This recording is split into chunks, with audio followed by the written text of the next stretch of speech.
Hello again. Go buy my stuff, codesandcards.pro. Check it out. Made a few more sales. Already pulled this one yesterday. Have to grab some more things. Another first edition Kabuto. Like, why? Why, people? Stop doing it. Stop doing it. Just to give you an idea, this is one of 3 bulk boxes that I have. I sort my cards by set, not alphabetically or anything like that. And I have anything that's worth more than probably about $1 is sleeved. And some random extra things are sleeved. But yeah, it goes everything from like Japanese hollows. Hold some of these up a little better. From the original base set and stuff to just some random things. These, I know these are out of order, but like Shadowless Dratini. And then all the way through, see the most recent things I have listed. I think this was Paldea Evolved, Reverse Hollow. But yeah, just a lot of random stuff. A lot of reverse hollows, and these I have yet to list, but these have been in my storage for a while that I need to go through. But they're all basically promos from various eras. I finally got them in like date, chronological order and stuff. But just for fun, again, these particular ones in my hand right now are not listed, but they will be soon. Just because, you know, life, limited time, you do what you can. So I need to get a Majestic Dawn Primplup and an XY Breakthrough Piplup. So Majestic Dawn, I think, is somewhere around here.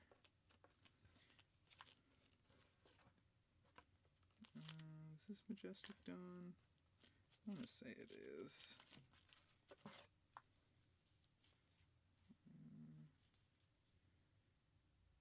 Yeah, there we go. I hope I had that listed as damaged, because this is absolutely damaged. Without question.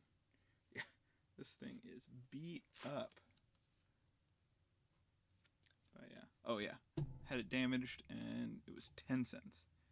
So that's, I think, an appropriate price for that in that condition. I do not list a single card less than 10 cents. 10 cents is the threshold, and I always charge $1.31 for shipping. So if you buy up to, I think it's about 35 or 36 cards, you can ship in like a long PWE and put just a standard stamp, which is 78 cents. Currently, I think prices are going up. And then they also have, this is a good shipping tip for all of you people that do PWE, they have what are called additional ounce stamps. And these, instead of putting another 78-cent stamp on for an additional ounce, you can ship first class mail up to 3 ounces. The first ounce you need a regular stamp, but then you can just do additional ounces. These only cost 15 cents. So that's, what, 63 cents savings to use those instead. So highly recommend, if you do ship singles, just grab an extra roll of these when you have a chance. And it's $15 for 100 at 15 cents a piece. So really, really worth it if you're trying to do a lot of bulk, inexpensive cards, but you end up doing a lot of cards in single packages. Unfortunately, if you go up to 4 ounces, then you have to ship it as a package, so it doesn't quite count for that. XY was before sun and moon, and I need breakthrough. So let's find where those are. Okay, I found breakthrough. So it should be in this section. And so the way I do it is I grab the section that's relevant that I know it's within, and then I'd stick a little placeholder there for me. And it was Piplup, right? So let's get to Piplup. Okay, I have 2, and this one was supposed to be a near mint. So let's validate the conditions on them. Okay, this is the near mint one for sure. And then I want to verify my inventory, because this overall pretty good, but it has a couple,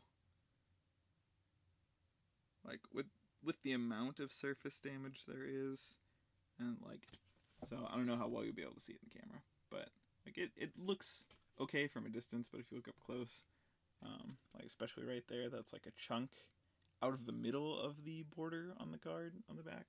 So I wouldn't want to even list that as light play, because that's actual gouge out of that. So that should be listed as moderately played. But while I'm here right now, let me go check my inventory to verify that.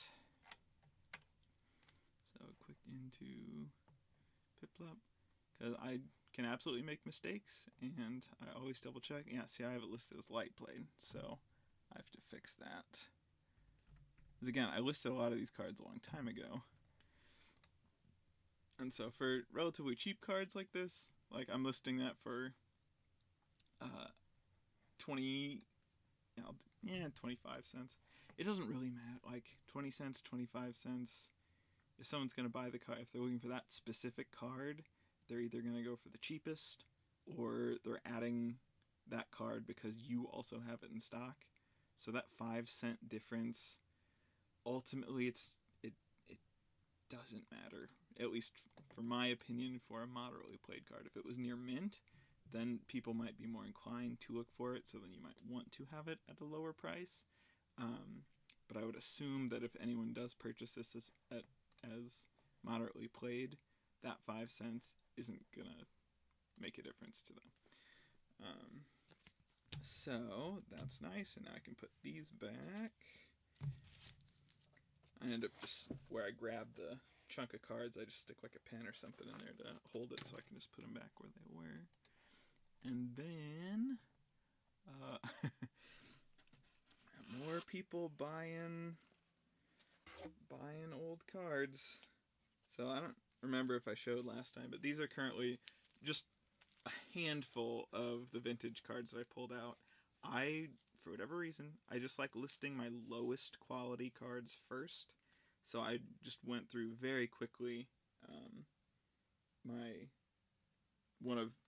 another one of the big bulk boxes, and went through and just grabbed like the absolute worst condition cards of just random ones, of like rares and first editions and anything that I saw damaged, I grabbed, and some of the things that I saw that were heavy played, I also grabbed. And there's a few moderately played and light played in there, but I've just worked on just getting these up, since vintage is on the rise, or has already risen quite a bit, but it's still hot at the moment. I just wanted to get some of these up because they've been sitting in my bulk box for, like I said in one of my last videos, many years. So that most recently, and I've been telling y'all, stop buying these. They're not worth what people are paying for them. So the person that bought, I talked about it in one of my previous videos again, they bought $75 worth of cards. I have this one listed. I sold my lowest quality cards. Now I'm up to light played ones. The same person just bought now a light played one. And that's wild to me. I really... They're not worth it. I'm sorry. They just aren't. They just aren't worth it. And that makes me quite sad.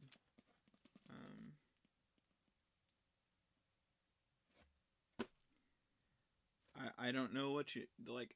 That's great that you have money, but they spent $30 on this, and after, yeah, TCG player have to pay taxes, so they spent probably close to almost $35 to buy this.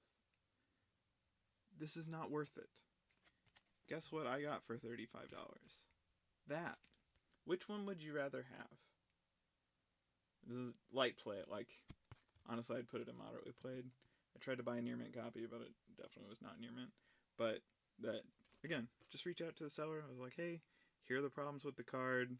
I wouldn't consider it near mint. It'd be light play at best. I usually just give them the benefit of the doubt. They made a mistake or whatever. So, but if I was to sell this, I would sell it for moderately played, just because I wouldn't want to. If I ordered it light play, even though it technically is, I would still be a little disappointed. Be like, oh, it has a little more damage than I want. It's got like 7 different spots of whitening on the back. A lot of scratches on the hollow here that you can't tell. A little scratch on the front of the card too. So it's just like, shucks, not super happy with it, but you know, would you rather have this or would you rather have that?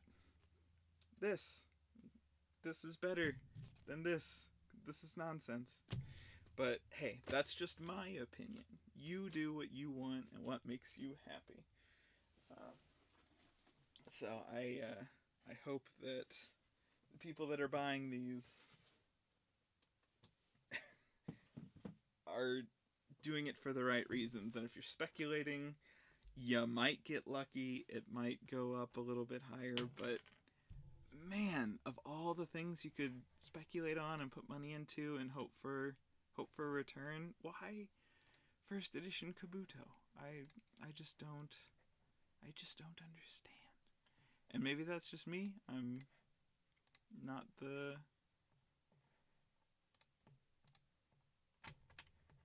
hold on. Oh, I think I already sent theirs. That means I can put these back. That's great. So I've had these sitting out for a while because I reached out to a customer about their order that had ordered the trap inch ones, and I've had this sitting out since then, and I need to put it back. That's what the gap in my holders is. Look at that. So anyway, not really much to update. Just had those few sales. Still really trying to work on getting my stuff listed.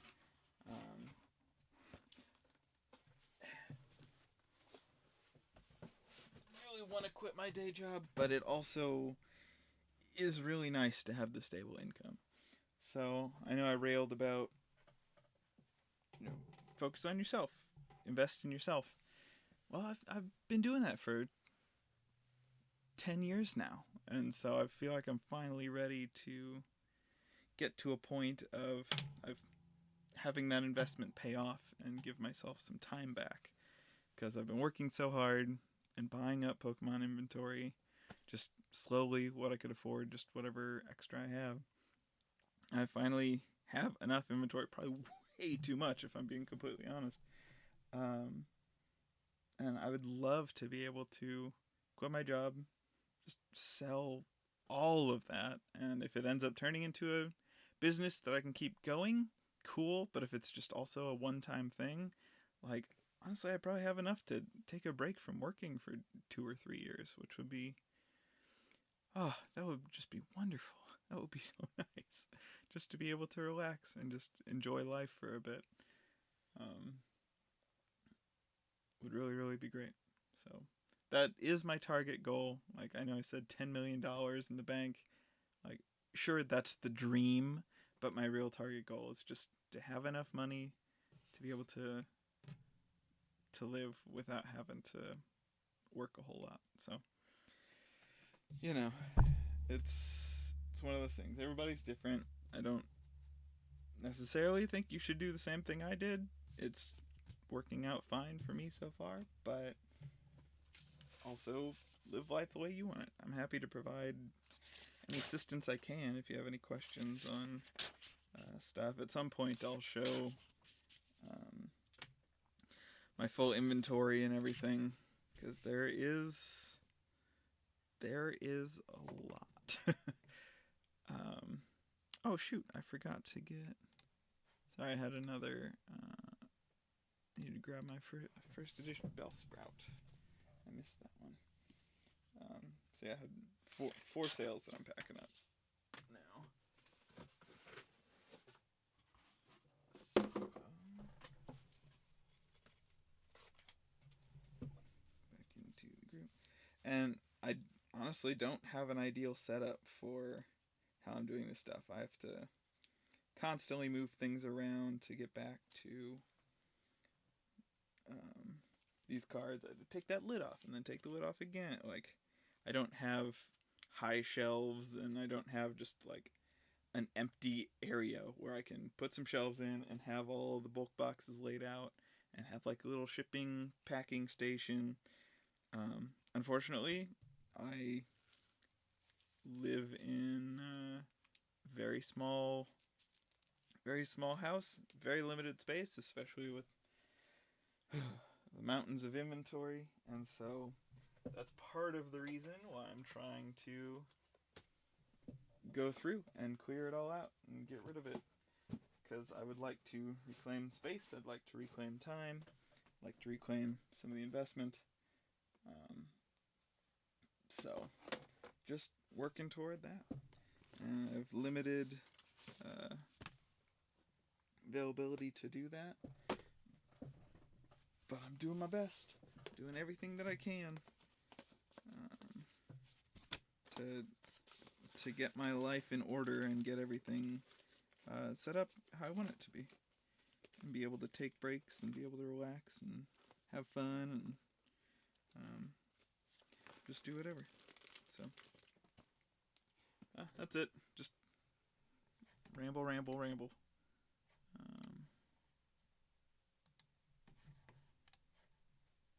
Bye. Go to codesandcards.pro. CodesAndCards.pro. I have to get like a little logo or something to stick up here in the take up half the screen. Go buy my stuff here or something. But I'm not there yet. Again, limited time, just practicing doing this nonsense. So, bye.